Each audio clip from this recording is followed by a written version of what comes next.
Remember the analogy of a car that was working well but didn't know where it wanted to go?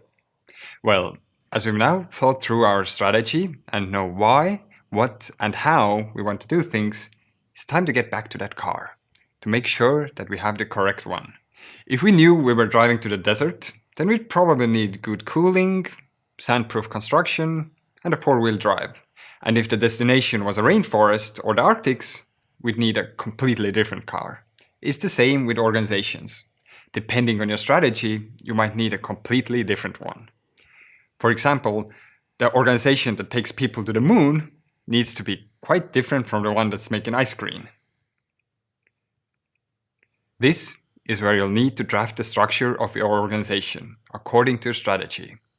What are the most important things your organization needs to do? These are called the main processes. Do these processes have clearly separate phases that require different skills and people?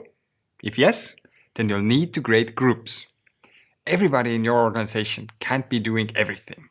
You need to divide work into smaller parts to be done by groups. Departments, work groups, teams, etc. There are endless ways of structuring any organization to fulfill the same strategy. There's no one right way. It all depends on the people leading the organization, the members you have, and a million other details specific to your context. The important thing is that the structure of your organization matches the strategy. That is, your organization should have all the parts that are needed to do all the things that you want the organization to do. For example, a youth organization with the mission to change climate policy in their country would have a team focused on policy, a team focused on media, and a team working on research for the other two teams. That would be a small, compact organization with 50 to 30 members.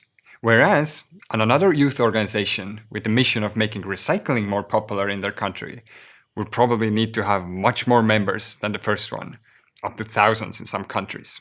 Also, it would make sense for them to have larger work groups or even departments with many small teams doing the same work, like city district cleanup teams or door-to-door campaigners. So, now that you have created a structure for your organization that supports its strategy, it is time to define the values that make your organization unique. But first, let's exercise.